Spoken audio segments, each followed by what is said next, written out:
Bismillahirrahmanirrahim. Assalamualaikum warahmatullahi wabarakatuh. Waalaikumsalam warahmatullahi wabarakatuh. Yang terhormat Ibu Kepala SDN 3 Labuan Ratu, Ibu Maranatia Sukoco MPD.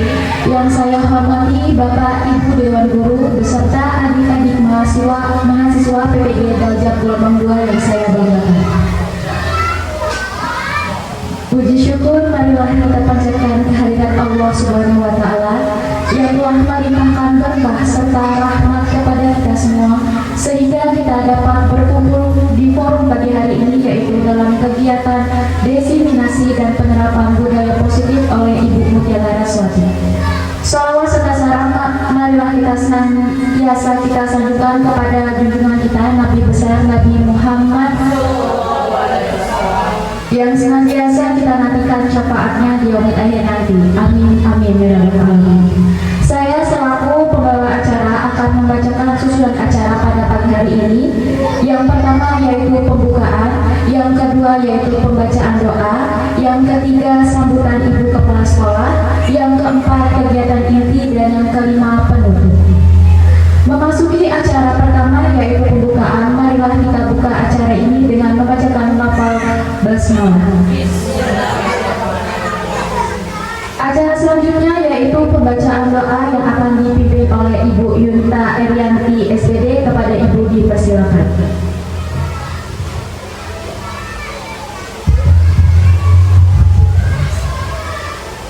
Bismillahirrahmanirrahim. Assalamualaikum warahmatullahi wabarakatuh.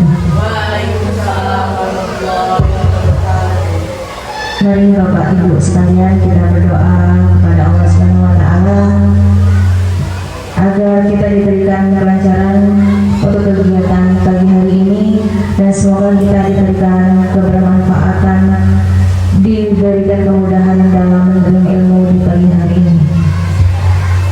Mari kita berdoa diawali dengan beristighfar sebanyak 3 kali. Astaghfirullahaladzim alladzi la ilaha illa huwal hayyul qayyum wa atubu ilaih. Astaghfirullahaladzim alladzi la ilaha illa huwal hayyul qayyum wa atubu ilaih. Astaghfirullahaladzim alladzi la ilaha illa huwal hayyul qayyum wa atubu ilaih. Bismillahirrahmanirrahim.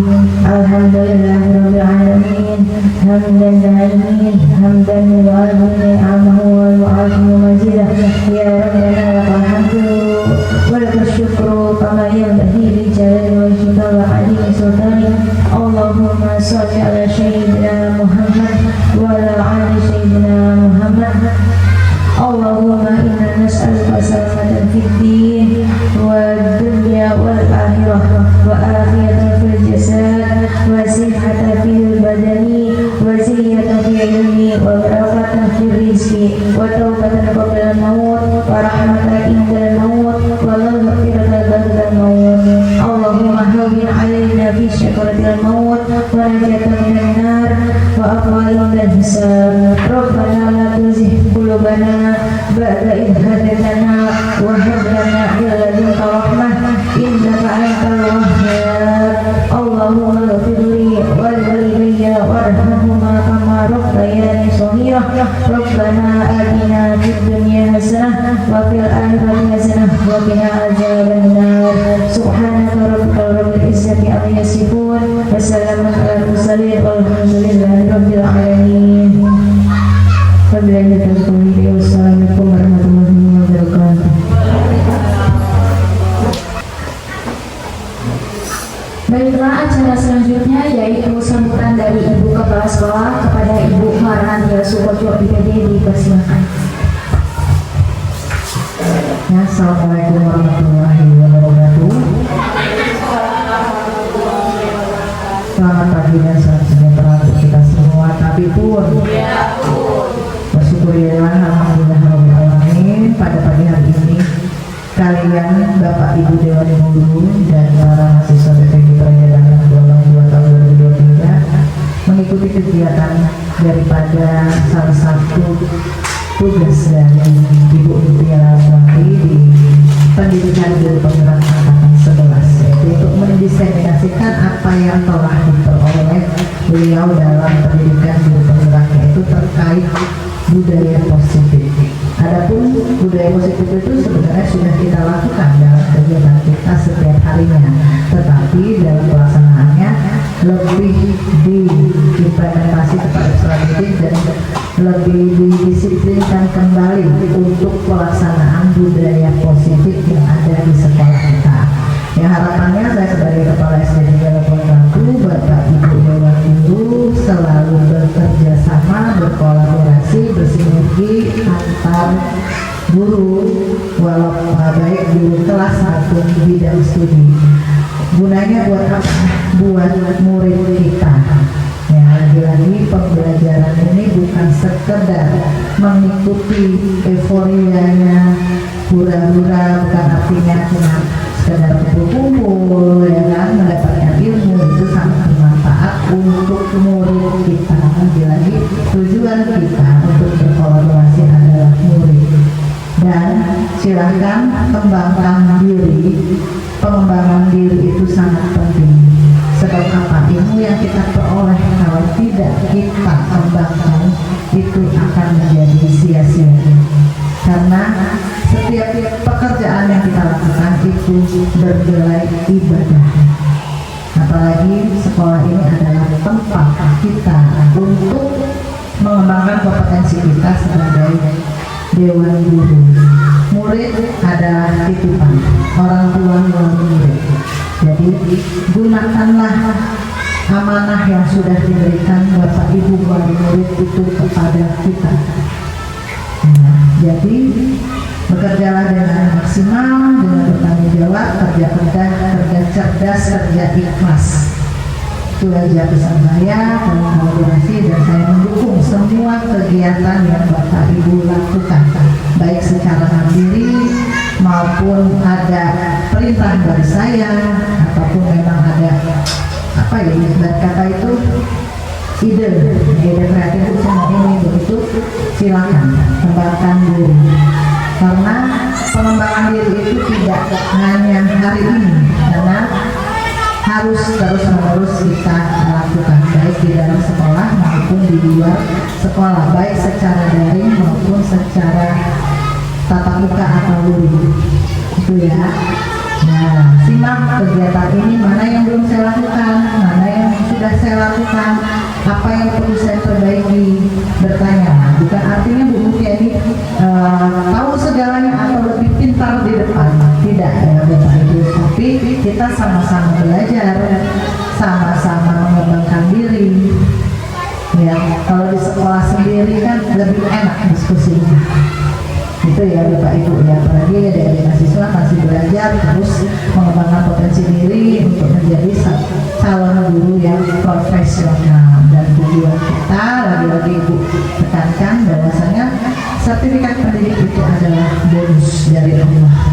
Karena pekerjaan kita utama adalah di sekolah. Kalau kita kerja ikhlas, kerja cerdas, insya Allah Allah itu akan memberikan rezeki yang berlipat ganda itu.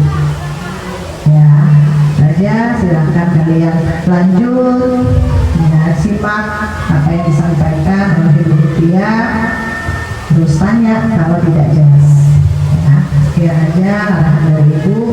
Akhiri, assalamualaikum warahmatullahi wabarakatuh. Terima kasih atas sambutannya Ibu. Baiklah, acara selanjutnya yaitu pemaparan materi mengenai desiminasi dan penerapan budaya positif oleh Ibu Mutia Laraswati SPD. Kepadanya dipersilakan. Terima kasih mulia atas kesempatannya. Bismillahirrahmanirrahim. Assalamualaikum warahmatullahi wabarakatuh. Selamat pagi Bapak Ibu hebat.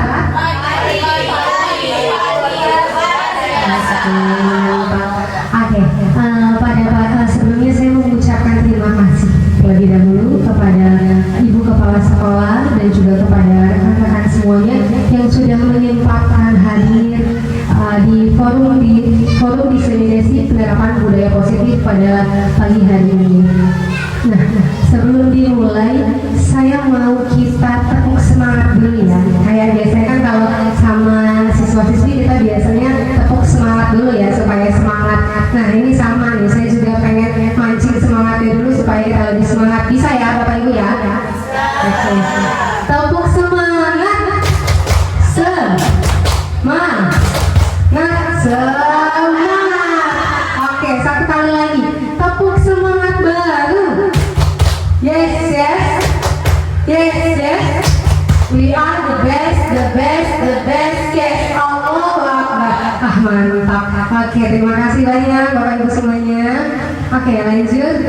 Di sini saya akan menyampaikan diskriminasi dan juga penerapan budaya positif. Lanjut, Ibu.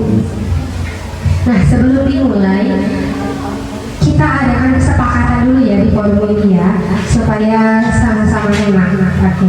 Yang pertama kesepakatannya yaitu diharapkan kita semua saling menghargai.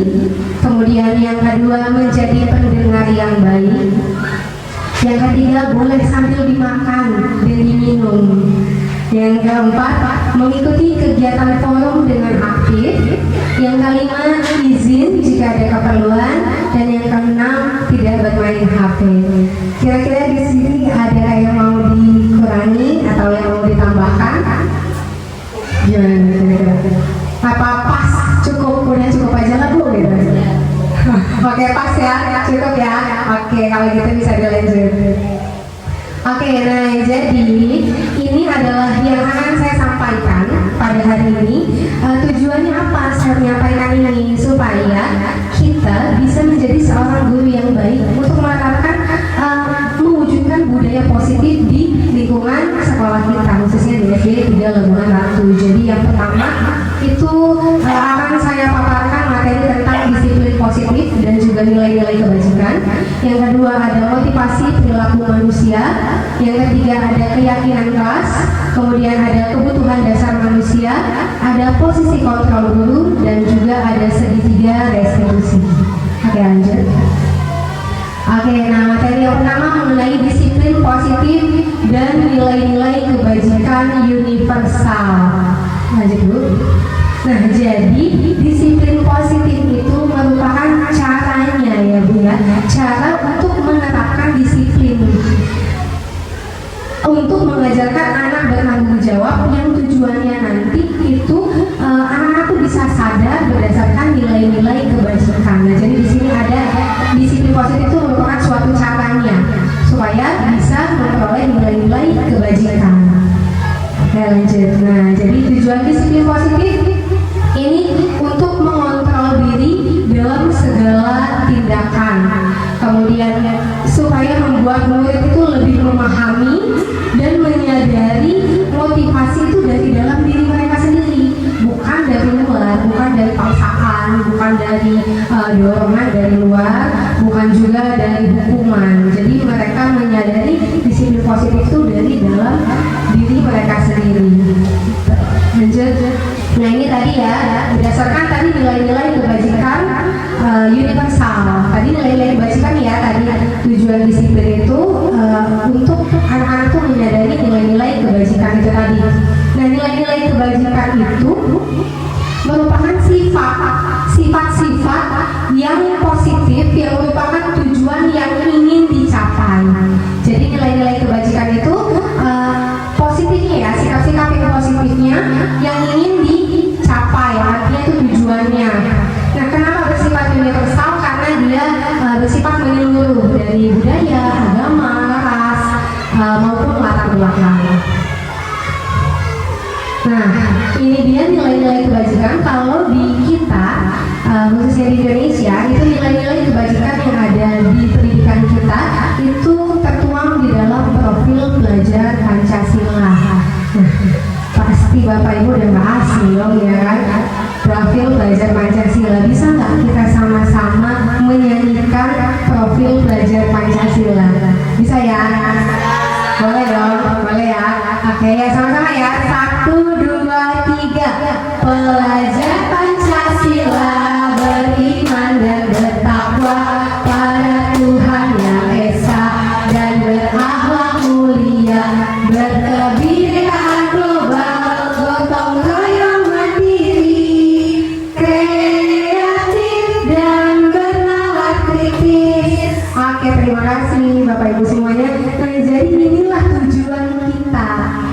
tujuannya adalah semua ini beriman dan bertakwa, kemudian berkebinaan global, gotong royong, mandiri, kreatif, dan juga bernalar kritis. Inilah nilai-nilai kebajikan universalnya.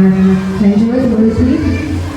Nah, budaya positif yang ada di sekolah kita yang sudah sering kita laksanakan itu diantaranya ini ya Bapak Ibu ya. Yang pertama, kegiatan Jumat bersih. Kira-kira kegiatan Jumat bersih ini nilainya yang mana ya dari profil belajar Pancasila tadi? Kegiatan Jumat bersih yang mana Bu? Iya, gotong royong ya. Oke, yang selanjutnya membuat emballase. Di situ ada kegiatan membuat emballase. Kira-kira nilai-nilai dari profil belajar Pancasila tadi apa? Kreativiti. Banget loh Ibu ya. Lanjut, kegiatan sholat duha berjamaah. Kira-kira apa tuh? Beriman, bertakwa, berakhlak mulia ya. Membaca Al-Quran di awal pembelajaran. Sama ya, beriman juga. Kemudian mempresentasikan hasil diskusi. Apa kira-kira ya? Bernalar kritis. Apel pagi dan bersalaman sebelum masuk ke kelas. Apa tuh kira-kira? Apa ya? Kira-kira apa ya? Tadi berakhlak mulia ya. Kita salingkan dulu ya kan? Ya, berakhlak mulia. Oke, lanjut dulu sih. Nah, lanjut kita masuk ke teori motivasi, hukuman, dan penghargaan. Nah, jadi teori motivasi perilaku manusia itu ada 3 di sini ya. Yang pertama, untuk menghindari ketidaknyamanan atau hukuman. Kira-kira ini termasuk motivasi internal atau eksternal Bapak Ibu? Kalau dia mau menghindari ketidaknyamanan atau hukuman. Di sini ada pertanyaannya, apa yang jadi di benak siswa itu begini, dia mikirnya apa ya yang akan terjadi apabila saya tidak melakukan hal tersebut. Nah, kira-kira itu motivasi yang berasal dari luar diri siswa itu atau dari dalam diri siswa itu? Dari luar ya. Jadi itu motivasi eksternal namanya. Oke, itu motivasi eksternal ya. Selanjutnya yang kedua, untuk mendapatkan imbalan dari orang lain atau institusi. Kira-kira ini eksternal atau internal? Eksternal, oke. Iya betul. Yang ketiga, untuk menghargai diri sendiri. Kira-kira ini internal atau eksternal ya? Internal. Coba kita cek. Betul semua loh. Oke, nah motivasi internal ini merupakan merupakan tujuan daripada disiplin positif supaya menumbuhkan motivasi dari dalam diri siswa itu sendiri, bukan karena ada dorongan dari luar ya, bukan karena ada sebab-sebabnya ya. Nah, jadi ada dari Alfikon ini bilang nih, kalau penghargaan itu tuh sama aja hukuman, makanya dia bilang judulnya dihukum oleh penghargaan. Padahal kita sering kasih penghargaan ya, ternyata itu adalah hukuman. Nah, jadi kata Alfikon, saat kita berulang kali menjanjikan hadiah kepada anak-anak agar berperilaku bertanggung jawab, atau kepada seorang murid agar mempelajari sesuatu yang baru, atau kepada seorang karyawan agar melakukan pekerjaan yang berkualitas, itu kita sedang berasumsi bahwa mereka itu tidak bisa melakukannya dan mereka atau mereka tidak memilih untuk melakukan hal tersebut.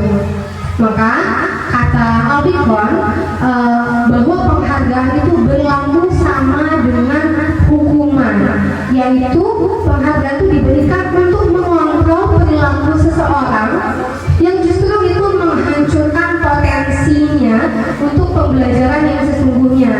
Jadi menurut Alfikon, pembelajaran yang ideal itu adalah pembelajaran yang belajar itu sendiri, itu merupakan pembelajaran yang sesungguhnya, jadi dari diri siswa itu sendiri. Nah, dorongan eksternal itu hanya akan membuat faktor ketergantungan saja gitu. Jadi kalau kita kasih dia hadiah, kemudian kita besoknya nggak kasih dia hadiah lagi, dia hilang gitu semangat dia. Akhirnya dia maunya terus menerus mau itu karena diberikan hadiah gitu. Lanjut dulu sih. Nah, seperti ini ada pertanyaan reflektif ceritanya.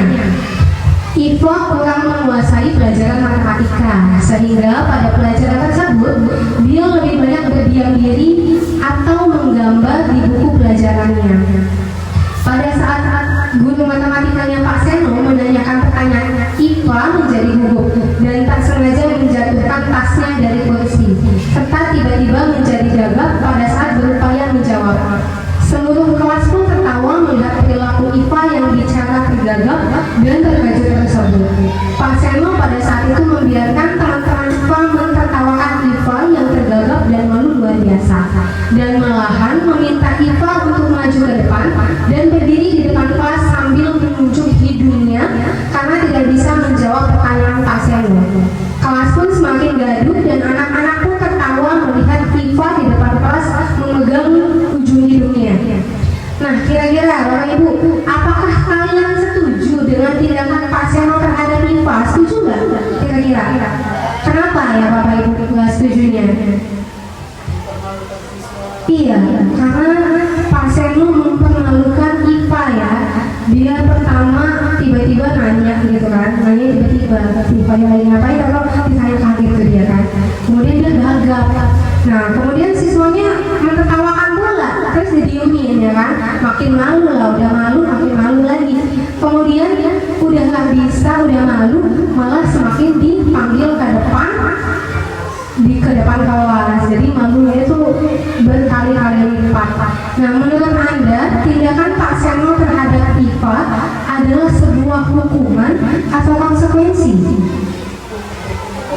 Sebuah hukuman ya. Oke, coba kita cek ya. Nah, jadi benar tadi dihukum oleh penghargaan tadi itu banyak pengaruh buruknya ya. Jadi yang pertama pengaruh jangka pendek dan jangka panjang. Jadi jangka pendeknya itu mempengaruhi, kemudian di jangka panjang juga itu mempengaruhi kehidupan siswa itu nanti. Kemudian penghargaan itu tidak efektif.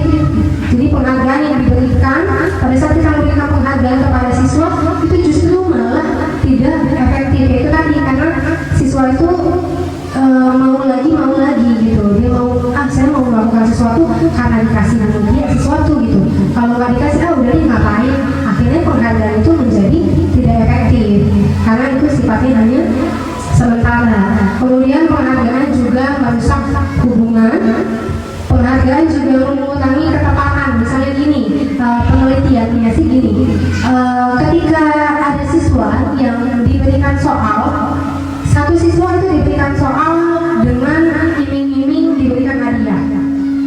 Nah, ketika dia diberikan hadiah, justru dia tidak bisa menjawab pertanyaan itu dengan tepat. Nah, justru siswa yang tidak diberikan iming-iming hadiah, malah dia bisa menjawab pertanyaan tersebut dengan tepat. Nah, makanya disimpulkan bahwa penghargaan itu mengurangi ketepatan. Jadi siswa yang diberi hadiah ini kayak merasa ayo, saya harus bisa nih karena dikasih hadiah nih. Akhirnya malah buyar tuh konsentrasi, jadi malah mengurangi ketepatan. Gitu. Kemudian penghargaan juga menurunkan kualitas. Penghargaan juga mematikan kreativitas dan penghargaan itu sifatnya menghukum.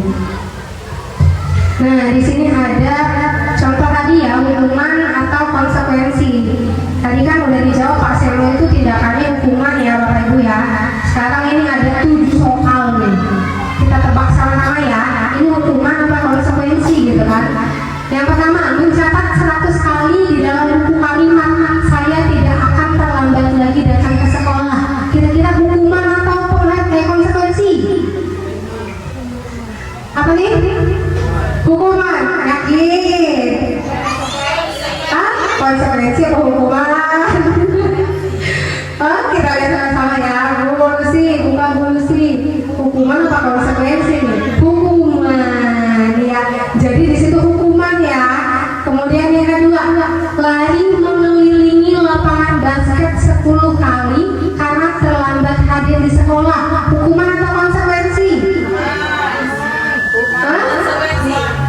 Ada hukuman, ada konsekuensi, yang mana nih? Bukan dulu sih.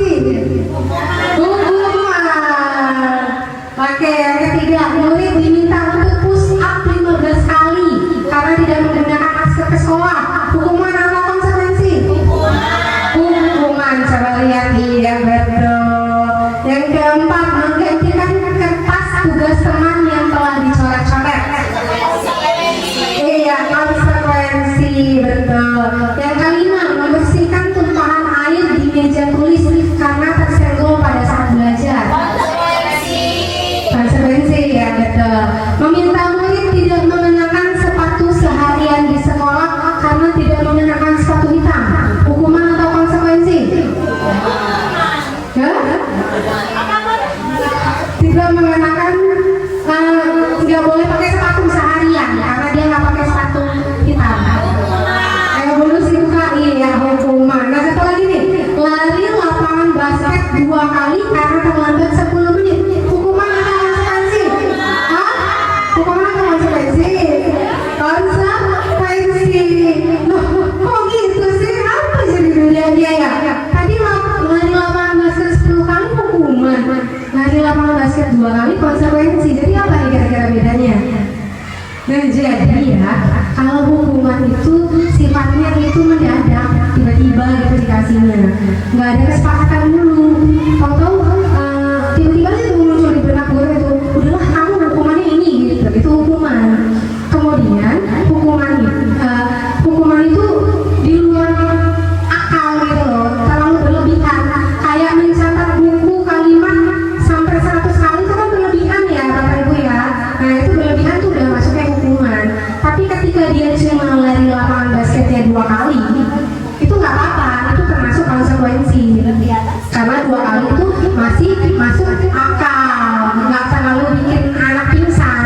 Nah kalau udah 10 kali pingsan nanti anaknya itu udah jadinya jatuhnya hukuman gitu. Lanjut Bu. Nah ini tadi ya. Nah jadi hukuman itu sifatnya satu arah, guru yang memberi, sedangkan murid itu hanya si penerima hukumannya aja, nggak ada kesepakatan sebelumnya, itu namanya hukuman. Nah hukuman itu bisa berupa fisik kayak tadi lari, bisa juga berupa verbal yang kayak tadi Pak Seno ya. Pak Seno itu dari tindakannya, dari omongannya aja kan. Nah itu merupakan hukuman verbal. Kemudian konsekuensi. Nah kalau konsekuensi itu antara guru dan murid sudah ada kesepakatan sebelumnya. Nah itu namanya konsekuensi. Jadi murid itu sudah tahu nih kalau dia melanggar itu, ya maka konsekuensinya ya seperti itu gitu. Murid sudah tahu dulu sebelumnya. Makanya kita ada kesepakatan kelas ya. Nah kesepakatan kelas itu supaya murid itu tahu, oh konsekuensinya kalau kamu melanggar itu ya ini loh konsekuensinya gitu. Nah ada juga yang ketiga namanya restitusi. Mungkin kalau hukuman konsekuensi udah nggak asing ya. Tapi ini ada yang satu lagi nih, namanya restitusi. Nah restitusi ini proses kolaboratif yang mengajarkan anak itu untuk mencari solusi dari permasalahan mereka itu sendiri. Jadi siswa itu ada masalah, kemudian mereka sendiri lah yang menemukan solusinya, tapi tentunya dengan bantuan guru.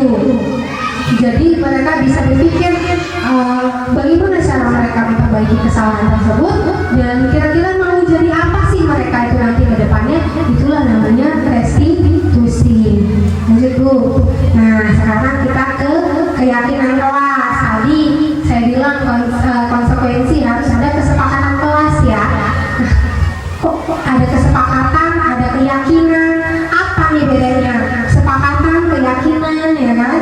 Coba bersih. Nah, mengapa keyakinan kelas? Mengapa nggak peraturan aja sih? Dulu kan kita kenalnya peraturan ya Bapak Ibu ya. Ya nggak, dulu kita kenalnya peraturan. Kok sekarang ada keyakinan, ada kesepakatan? Sebenarnya bedanya itu apa gitu loh. Lanjut Bu. Nah jadi kalau keyakinan itu lebih ngena di hati. Kenapa? Karena itu lebih mereka yakini di dalam diri mereka sendiri. Jadi sebelumnya mereka buat kesepakatan dulu, kemudian baru mereka sama-sama membuat keyakinannya. Jadi beda ya antara keyakinan dan kesepakatan. Kalau kesepakatan itu kita sepakati dulu. Nah kalau keyakinan itu nilai-nilai kebajikannya saja yang diyakini gitu ya. Nah kalau peraturan itu sifatnya hanya negatif ya. Kalau peraturan itu negatif, kalimatnya itu kalimat negatif. Sedangkan kalau keyakinan itu kalimatnya adalah kalimat yang positif. Oke, lanjut Bu. Nah, ini nih pembentukan keyakinan kelas. Satu, keyakinan kelas itu sifatnya lebih abstrak, jadi lebih nggak jelas gitu kan. Kalau kita lihat keyakinan kelas ini misalkan bertanggung jawab, kayaknya bertanggung jawab tuh kayaknya abstrak ya Bapak Ibu ya. Bertanggung jawab tuh apa sih gitu kan, kayak lebih abstrak. Sedangkan kalau peraturan itu lebih rinci, misalnya dilarang memakai sepatu hitam, salah, dilarang memakai sepatu putih misalkan. Nah itu peraturan. Jadi dia lebih rinci kan penjelasannya. Gitu. Kalau dia yang kedua, keyakinan kelas itu berupa pernyataan universal. Jadi kata-katanya itu yang bersifat global. Makanya tadi nggak rinci tadi ya, kata-katanya itu global. Nah pernyataan keyakinan kelas itu dibuat dalam bentuk positif. Jadi nggak ada kata-kata dilarang, tidak boleh, itu kan negatif ya. Nah jadi nggak ada kata-kata yang negatif seperti itu. Dia kata-katanya positif. Nah keyakinan kelas itu nggak banyak kata-katanya, nggak panjang lebar. Dia dikit aja kata-katanya, misalkan disiplin gitu aja, bertanggung jawab, itu namanya keyakinan kelas. Kemudian keyakinan kelas itu sebaliknya sesuatu yang bisa diterapkan di lingkungan tersebut. Jadi jangan ada nggak bisa diterapkan ya udah jangan dibuat. Kemudian semua warga kelas hendaknya berkontribusi dalam pembuatan keyakinan kelas lewat kegiatan curah pendapat. Kemudian bersedia meninjau kembali keyakinan kelas dari waktu ke waktu. Nah jadi kalau misalkan ada anak yang melakukan kesalahan, ya kita tinjau kembali dari keyakinan kelas yang sudah kita sepakati bersama-sama gitu. Lanjut Bu. Nah di sini ada soal lagi. Soal apa ini? Ada pertanyaan. Peraturannya kembalikan barang ke tempatnya. Kira-kira keyakinan kelasnya apa ya? Keyakinan kelas itu tadi kata saya kata-katanya nggak panjang-panjang. Misalnya disiplin, apa lagi ya? Misalkan komitmen, apa Bu? Iya, bertanggung jawab. Iya betul ya. Jadi kembalikan barang ke tempatnya itu keyakinan kelasnya adalah bertanggung jawab. Kemudian dilarang mengganggu orang lain. Keyakinan kelasnya apa kira-kira? Kalau dilarang mengganggu orang lain, apa ini? Harus saling apa nih? Saling toleransi ya, saling menghargai. Bukan Bu, iya, menghargai orang lain. Kemudian hadir di sekolah 15 menit sebelum pembelajaran dimulai. Apa? Iya, disiplin bisa. Komitmen ya, komitmen untuk disiplin ya. Oke, dilarang melakukan kekerasan. Apa nih kira-kira keyakinan kelasnya? Kekerasan. Supaya apa? Nggak boleh melakukan kekerasan itu supaya apa kira-kira? Supaya merasa apa? Supaya merasa aman, supaya merasa apa? Aman ya. Oke, iya, kenyamanan. Kemudian dilarang menggunakan narkoba. Ini masuk ke keyakinan kelas apa nih? Kesehatan, betul, 100 berberisi. Kemudian bergantian atau menunggu giliran. Nanti kira-kira apa nih? Disiplin. Coba kamu menghargai orang lain ya. Kalau nanti kan jadinya sama-sama enak ya, jadi saling menghargai. Berjalan di kelas atau koridor, kira-kira apa nih? Supaya apa anak-anaknya berjalannya di koridor nggak di lapangan? Karena kan di lapangan ada yang main bola, gitu kan? Ada yang main apa nih? Supaya keamanan, ya betul. Kasih tepuk tangan buat kita semua. Mantap ya guys. Nah ini salah satu contoh dokumentasi saya ketika melakukan kegiatan keyakinan kelas. Boleh putar dulu di play. Oke, jadi kalian nanti dibuat, kemudian kalian tuliskan keyakinan kalian yang benar-benar akan kalian yakini untuk dijalankan. Kemudian kalau sudah, nanti kalian tempelkan masing-masing maju ke depan kamu.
sesuatu yang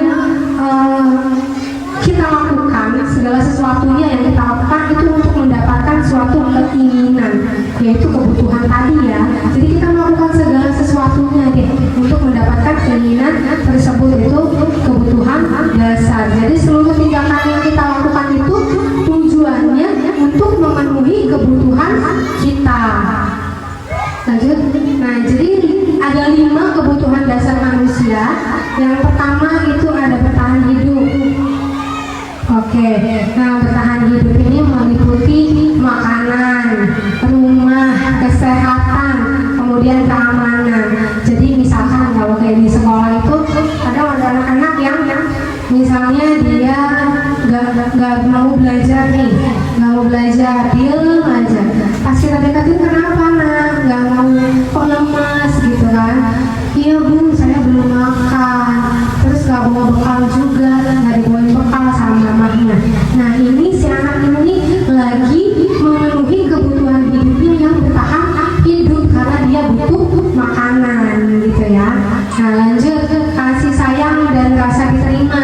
Nah jadi setiap manusia itu butuh rasa diterima, rasa dipedulikan, kemudian butuh menjadi bagian dari kelompok lain. Jadi kadang ada anak-anak yang dia berulah itu sebenarnya karena dia itu sebenarnya butuh cinta dan kasih sayang gitu. Jadi butuh rasa diterima.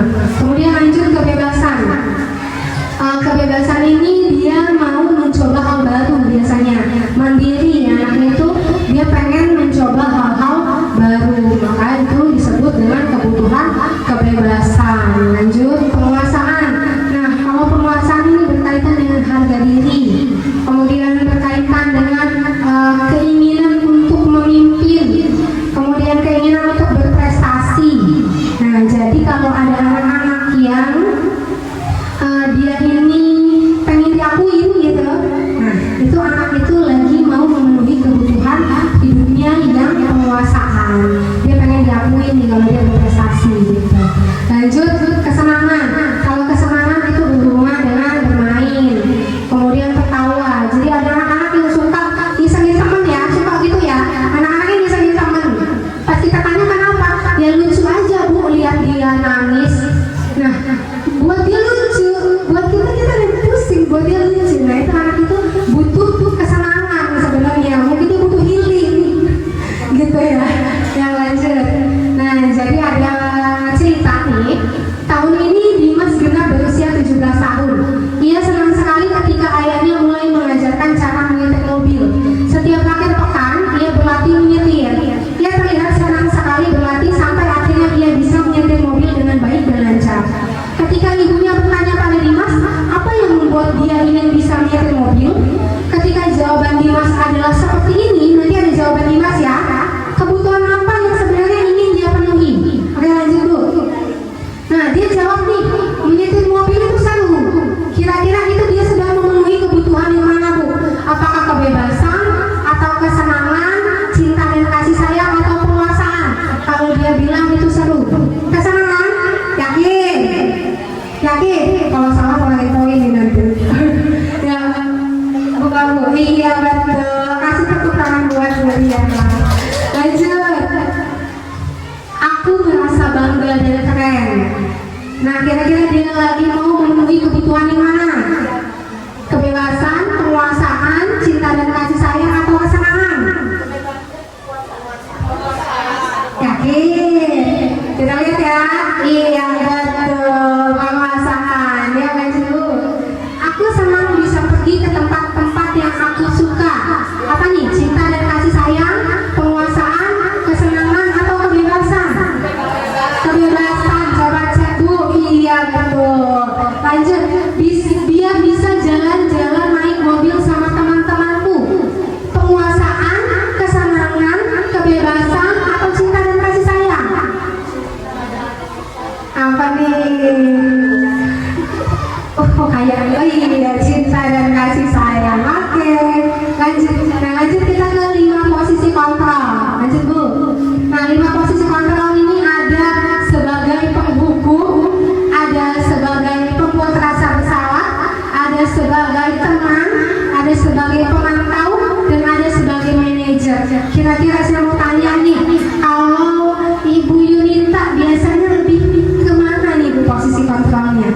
kelima ini? Lebih ke manajer. Ke manajer, oke. Kira-kira sama ya satu lagi deh. Ke Bu Dinda. Oke, ke Bu Meli aja. Bu Meli biasanya 5 posisi kontrolnya ke arah mana nih? Teman kah? Penghukum kah? Pembuat rasa bersalah? Pemantau atau manajer biasanya? Lebih ke manajer. Oh, manajer semua ya? Manajer semua apa ini? Bu Desi lebih kemana nih Bu Desi? Kadang membuat merasa bersalah. Oke, apa lagi? Kadang teman. Kadang teman. Oh, kadang suka menghukum juga ya. Oke, ya lanjut Bu. Nah, jadi ada penghukum tadi ya. Nah, penghukum itu biasanya si penghukum itu sering menggunakan hukuman fisik atau verbal. Nah, guru-guru yang biasa menerapkan posisi penghukum ini biasanya akan berkata, patuhi saya ya, awas nih kalau nggak dipatuhi, nah, gitu. Kemudian kamu aja selalu salah, kamu lagi yang salah, bosan ibu ini lihat kamu terus gitu kan. Dan ciri-cirinya biasanya namanya tinggi, kemudian matanya melotot, dan juga jarinya menunjuk-nunjuk. Nah, itu ciri-ciri yang penghukum. Hasilnya kemungkinan murid itu akan jadinya dendam gitu ya, kesal, kemudian ibu itu sebel banget saya ibu itu, lihat aja nanti nih ya mobilnya saya coret-coret nih gitu kan. Nah, lanjut, ada pembuat merasa bersalah. Nah, pada posisi ini biasanya guru itu lembut, dia ngomongnya lembut. Ciri-cirinya nih dia gini nih ngomongnya, ya ampun, kecewa ibu kamu. Ngomongnya lembut dia, kamu gak kasihan tanah sama mama kamu gak kasihan tanah sama ibu ini capek banget gitu kan. Nah, itu adalah ciri-ciri si pembuat merasa bersalah. Gimana coba kalau orang tua kamu tahu kamu tuh di sekolah kayak gini kelakuannya, gimana coba, sedih nggak perasaan orang tuanya? Nah, itu adalah ciri-ciri pembuat merasa bersalah. Jadi ciri-cirinya suaranya halus, memelas, ya ampun gitu kan.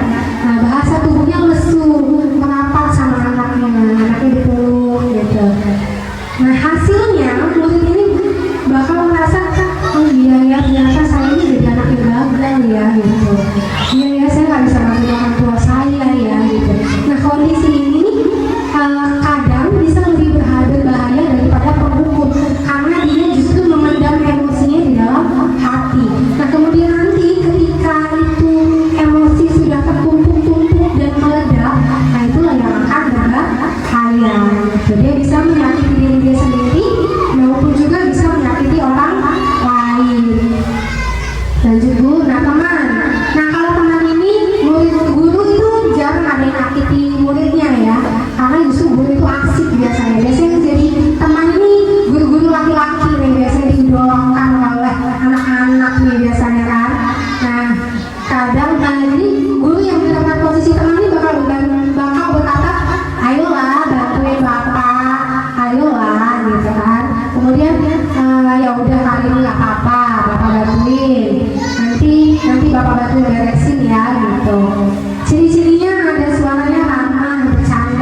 kembali ke keyakinan kelas kita. Masih ingat nggak keyakinan kelas kita apa gitu?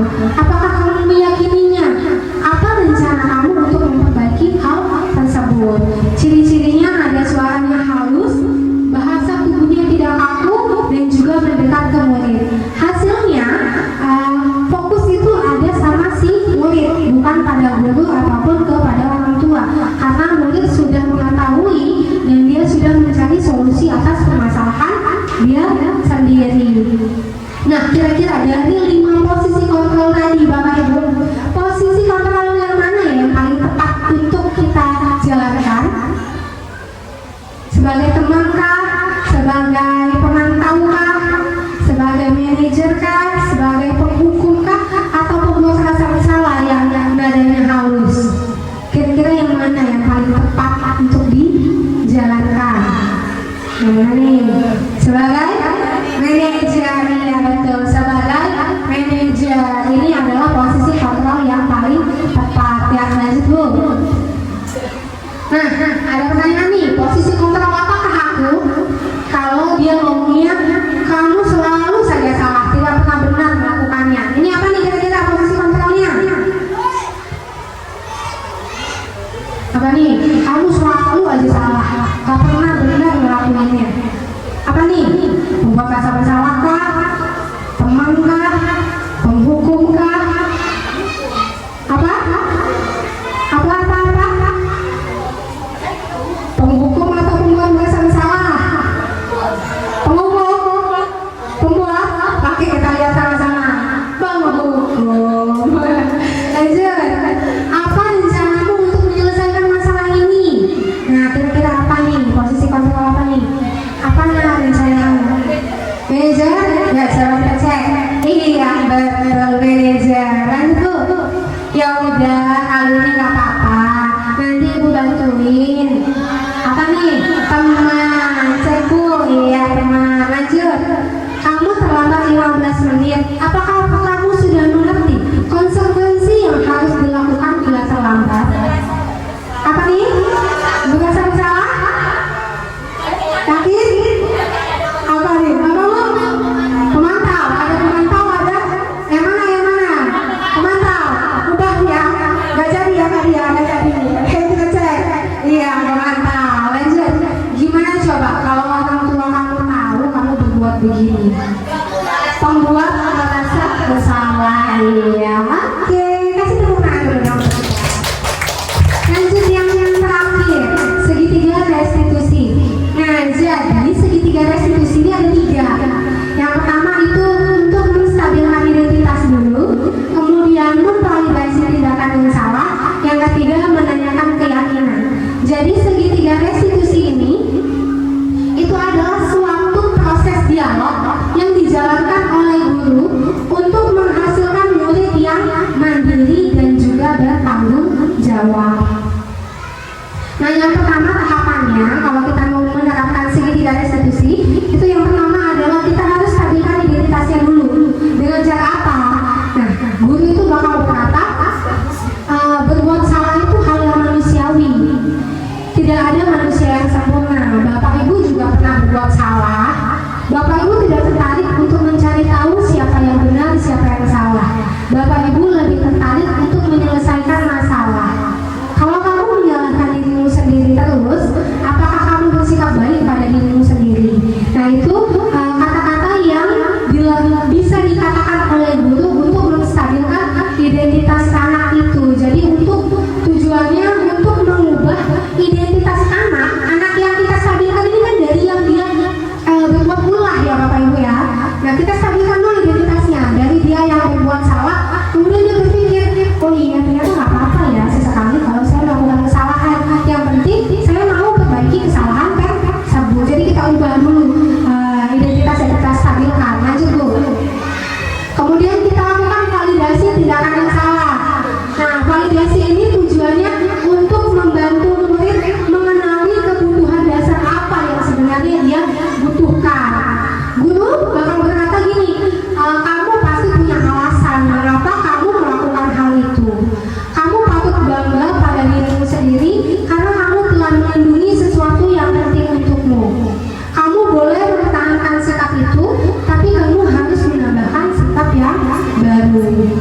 Lanjut, yang ketiga adalah menanyakan keyakinan. Nah di sini anak melihat kesalahannya dihubungkan dengan norma sosial atau nilai-nilai kebajikan atau keyakinan kelas yang sudah disepakati itu. Jadi kita tanyakan, apa nilai yang kita percayai di kelas kita? Nah, ingat nggak gitu, nilai-nilai yang sudah kita sepakati, nilai-nilai universal apa yang telah kita sepakati. Kelas yang ideal itu seperti apa sih? Nah, kamu itu mau jadi orang yang seperti apa? Nah, itu adalah pertanyaan-pertanyaan yang bisa diberikan kepada siswa untuk menanyakan keyakinan peserta didik itu. Lanjut, nah ini ada contoh penerapan segitiga restitusi. Baik, jawab segitiga. Nah, apakah mengetahui kenapa menjadikan kita pada tadi ibu mendapatkan laporan dari Adel kalau Naila dihukum karena Naila dia mengerjakan tugas yang diberikan oleh Miss Adel. Apakah itu benar? Ya, tidak apa-apa Naila. Setiap orang pasti pernah melakukan kesalahan. Di sini tahap pengasaran tadi dari rahasia dia ngomong nggak kenapa Naila gitu, nggak apa-apa, tidak akan mengulangi. Ibu Naila, ya.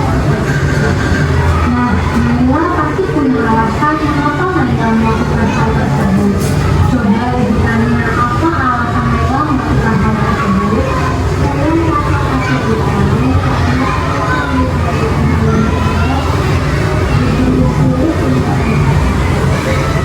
apakah Naila tahu keyakinan kelas apa saja yang ada yang sudah kita sepakati?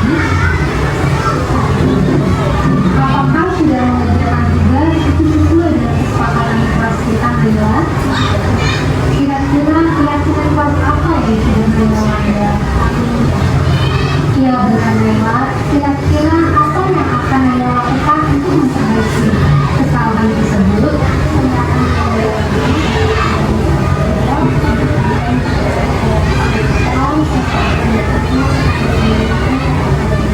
Terima kasih Naila. Sekarang kamu sudah menemukan solusi dari permasalahanmu. Ibu yakin kamu bisa menyelesaikan tugas dengan baik. Sekarang kamu bisa kembali ke kelas dunia. Ya, itu contoh untuk penerapan segitiga restitusi yang bisa kita terapkan kepada anak-anak kita. Nah, di sini ada cuplikan percakapan Pak Joko, Mario, dan Adi. Pak Joko bilang, Mario, Adi, Bapak tadi dengar laporan dari tiket di kantin, sepertinya kalian dalam masalah ya. Ada yang bisa bantu Bapak bantu? Apa yang terjadi? Kata Mario dan Adi, iya Pak, tadi pada jam istirahat pagi kami main lempar-lemparan makanan di kantin, tapi tidak sengaja malah kelempar karena wajah Ibu Dina, kepala sekolah, ketika beliau sedang berjalan. Waduh, gawat nih, kena ke muka kepala sekolah. Pak Joko, apakah kalian tahu kalau kalian sedang berada dalam masalah? Mario dan Adi, iya Pak, kami tidak sengaja Pak, dengan wajah sedih dan muka menunduk. Pak Joko, baiklah, Bapak di sini bukan untuk mencari siapa yang salah. Bapak di sini untuk mencari penyelesaian sama-sama. Berpikir sama-sama tentang apa yang bisa kita lakukan untuk memperbaiki situasi ini. Kalian pasti melakukan itu ada alasannya ya. Pasti seru ya main lempar-lemparan makanan begitu. Iya Pak. Ya, Bapak bisa lihat kalian merasa senang melakukannya.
Yang mana nih? Posisi kontrolnya nih. Manajer. Oke, coba cek dulu. Iya, Pak Joko menerapkan posisi manajer karena dia melakukan segitiga restitusi. Lanjut. Kebutuhan apa yang berusaha dipenuhi oleh Mario dan Adi? Nah, dia butuh apa nih? Apa? Kesenangan. Ya, coba cek dulu. Iya, kesenangan ya. Karena dia suka main lempar-lemparan. Menurut mereka itu lucu padahal merugikan orang lain. Apa yang dikatakan guru dalam tahap menstabilkan identitas, validasi tindakan yang salah dan mencari keyakinan? Apa yang dikatakan tadi? Boleh di next lagi, Bu? Next. Iya, jadi di tahap menstabilkan identitas tadi Pak Joko bilang, baiklah Bapak di sini bukan mau mencari siapa yang salah. Nah, Bapak di sini untuk mencari penyelesaian sama-sama untuk memperbaiki situasi ini. Kemudian validasi tindakannya, ya Bapak bisa lihat kalian senang melakukannya, tapi yang kalian lakukan itu merugikan orang lain. Nah, menanyakan keyakinannya. Nah, sekarang mari kita bicara tentang keyakinan kelas dan keyakinan sekolah kita. Itu adalah tahap-tahapannya. Selesai sudah. Sebelum ditutup saya mau tanya dulu nih. Sampai di sini ada pertanyaan Bapak Ibu? Dari keenam materi yang sudah disampaikan tadi, ada tidak pertanyaan yang ingin ditanyakan? Apa aja nih? Boleh. Bu Desi mau nanya? Oke, Oke, terima kasih Bu Mutia, penjelasannya amat sangat jelas sekali. Ya, itu sering kita temui di kelas kita ya, sama-sama. Cuman kadang-kadang kita udah menerapkan itu yang namanya segitiga restitusi ya. Anak kita sudah kita panggil, udah kita validasi, udah kita nasihati, masih diulang lagi. Nah, kira-kira tindakan apa lagi yang akan kita lakukan supaya anak itu tidak terus mengulang kesalahan-kesalahan yang sama? Terima kasih. Oke, terima kasih Bu Desi atas pertanyaannya. Baiklah, saya akan coba menjawab ya. Jadi kita sudah menerapkan segitiga restitusi, tetapi anak tersebut masih aja melakukannya lagi. Ini kalau ya, kalau seperti itu gimana? Jadi kalau kita sudah menerapkan segitiga restitusi, sebenarnya insya Allah itu akan berhasil. Tapi kalau misalkan ketika itu tidak berhasil, bisa kita terapkan kembali. Kita tanyakan lagi, stabilkan identitasnya lagi, kita validasi lagi keyakinannya, kemudian kita tanyakan lagi, validasi lagi tindakan yang salah, kemudian kita tanyakan lagi keyakinannya. Kalau itu continue kita lakukan, namanya perubahan itu nggak ada yang instan ya Bapak Ibu ya, pasti bertahap. Sekali kita coba seperti itu masih belum juga, kita coba yang lain. Nah, tadi kan segitiga restitusi itu proses ya, jadi di situ ada proses, artinya tidak cukup sekali. Dan di situ kita bisa berkolaborasi juga dengan orang tua siswa tersebut. Jadi bisa kita panggil juga orang tuanya. Jadi sekali kita coba terapkan itu, yang kedua kalinya kita coba terapkan itu lagi, tetapi dengan kita berkolaborasi juga dengan orang tua. Khawatirnya gini, kita terapkan itu di sekolah, tetapi di rumah orang tua tidak menerapkan. Nah, jadi kita harus ada kesamaan pemikiran. Jangan sampai ada miskonsepsi nih. Jadi antara kita sama orang tua itu sama pemikirannya. Sama-sama kita lakukan cara yang sama, baik di sekolah maupun di rumah. Nah, kalau itu sudah kita coba lakukan secara kontinu terus-menerus, insya Allah pasti akan berhasil gitu. Tinggal mau atau tidak kita memulainya gitu. Itu dia pertanyaannya ya. Tinggal kita mau mencoba, karena kadang kita belum nyoba udah kayaknya nggak mungkin deh gitu kan. Kayaknya susah, udahlah gitu. Tinggal kita yang harus kita coba dulu nih. Insya Allah kalau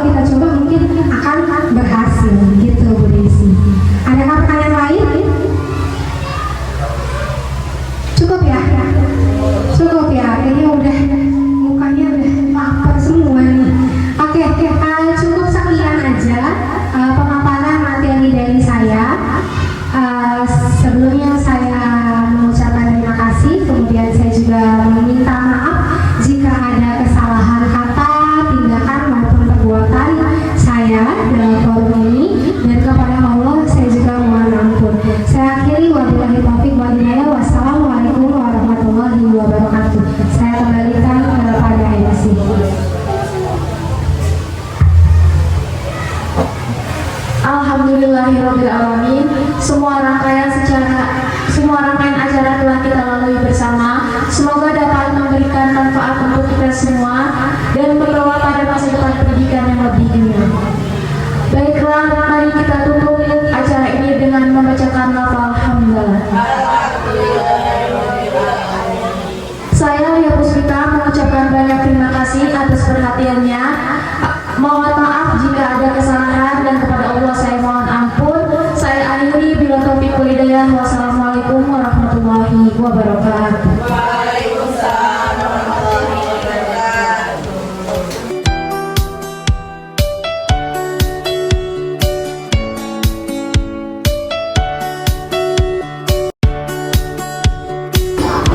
Oke, jadi kalian nanti kemudian kalian tuliskan keyakinan kalian yang benar-benar akan kalian yakini untuk dijalankan. Kemudian kalau sudah, nanti kalian tempelkan masing-masing maju ke depan satu persatu ke kertas ini ya Nak ya. Oke, ngerti semuanya? Oke.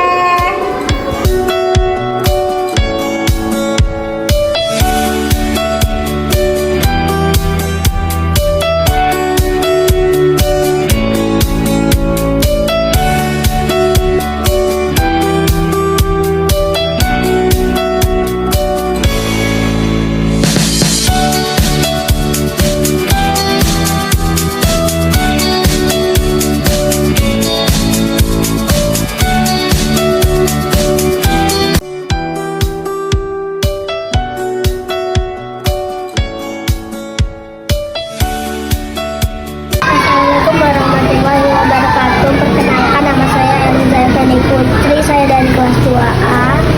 Assalamualaikum warahmatullahi wabarakatuh. Perkenalkan, nama saya Firjanata Aulia, saya dari kelas 2A.